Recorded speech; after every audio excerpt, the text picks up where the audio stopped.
kata anak Gen Z sekarang Mas Heri, makin ke sini makin ke sono gitu. Tapi dari keterangan Jenderal Susno, Pak Ruli, apa yang bisa Anda sampaikan untuk mencapai titik terang? Ya, saya beranggapan begini, bahwa konsepsi fair trial itu harus ditegakkan ya. Dalam hal bahwa ada seseorang yang mengajukan saksi dengan ranah konstitusional, kalau ingin kemudian membantahnya, maka gunakan juga ruang konstitusional tadi. Maka kalau pihak Mabes Polri dalam hal ini misalnya adalah Polda Jabar misalnya ingin kemudian mengcounter hal itu dengan menyatakan bahwa keterangan ini adalah bukan keterangan yang layak untuk dipertimbangkan menjadi saksi, maka harus juga ada balasan pembuktian yang dilakukan. Karena seni membuktikan ini kan bisa saja kemudian menghadirkan dengan bukti lain yang mendukung untuk membantah tadi, atau menghadirkan keterangan saksi lain yang menyatakan orang itu tidak ada di tempat.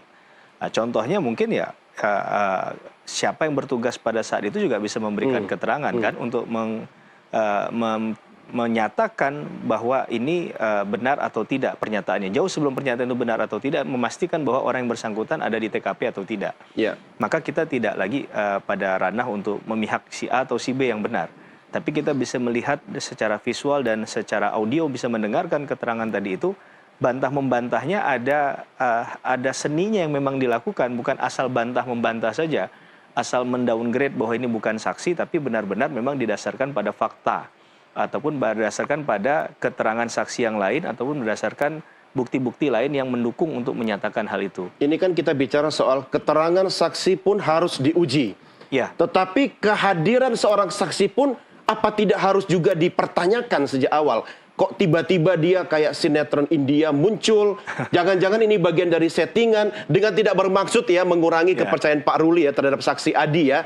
Nah itu menurut Anda apakah ada aspek itu juga yang harus kita lihat begitu loh? Iya, jauh dari itu semua Bang Doni, kita juga harus berpikir selama ini kita suka memetakan ya, bahwa asas presumption of innocence itu digunakan oleh teman-teman lawyer atau kuasa hukum atau advokat kata lainnya.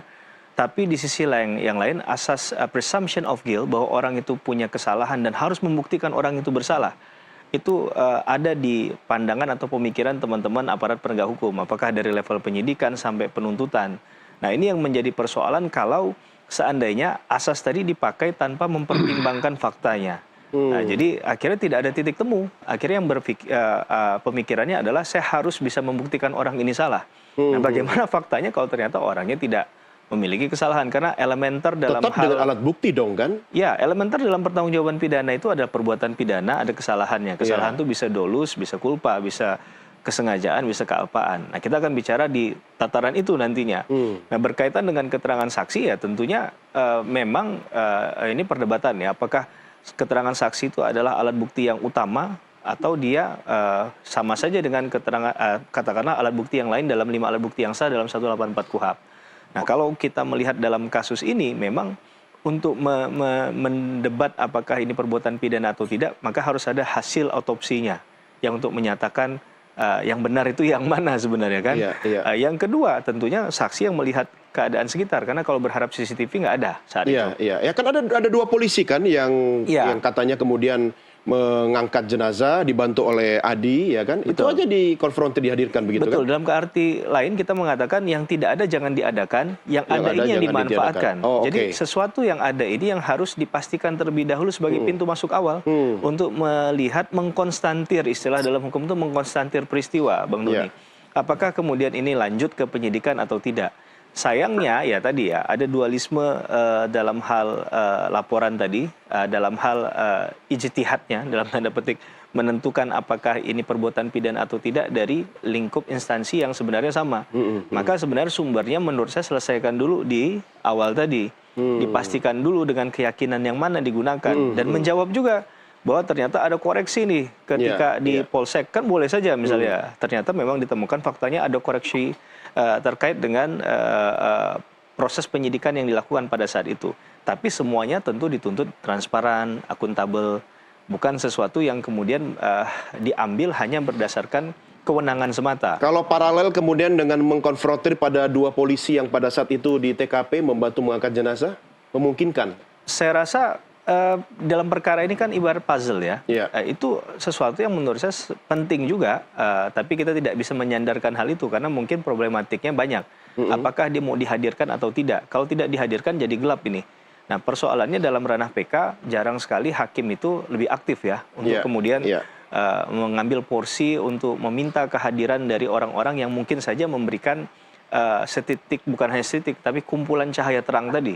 Nah, ini sedangkan persoalannya dalam kasus ini kita sudah mengikuti dari awal sampai detik ini, ya sebenarnya ada satu sisi yang dimana dibuat gelap begitu. Sengaja dibuat gelap?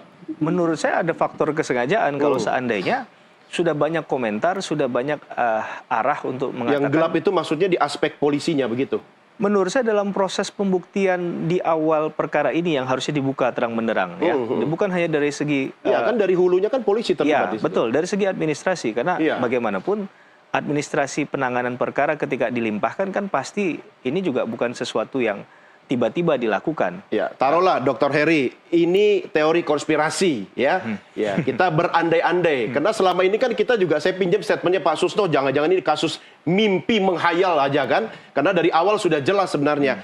Kalau ini ada teori konspirasi, polisi sengaja mengeluarkan saksi baru yang dianggap saksi kunci hanya untuk mengaburkan titik terang yang sebenarnya, yang harusnya fokus kepada ketidakprofesionalan Polri, ya kan? Jadi ini fokusnya sekarang ke Adi begitu.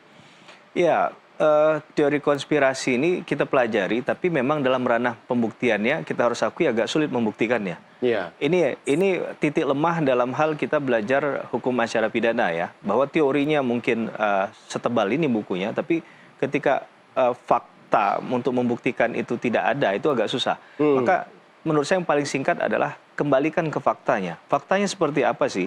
Karena ketika fakta itu salah untuk dianalisis, maka ujungnya pasti salah, Bang Doni. Sesuatu yang salah dari awal, ke bawahnya pasti salah tuh Bang Doni. Salah, pasti salah. Apalagi sebenarnya nggak ada kasus di awal, diada-adain begitu kan? Apalagi tadi, benar, kalau seandainya tidak ada, kemudian diada-adakan. Karena bagaimanapun, pidana ini kan memberikan nestapa ya, menderitakan seseorang, ada kemudian pelanggaran HAM yang menurut saya juga kategorinya bisa dalam tanda petik berat ya, walaupun istilah pelanggaran HAM berat ini pasti ada perdebatan. Tapi setidak-tidaknya orang yang harusnya bebas menghirup udara segar, itu harus kemudian mempertanggungjawabkan sesuatu yang tidak seharusnya ada yang dikorbankan gara-gara ketidakprofesionalitas aparat.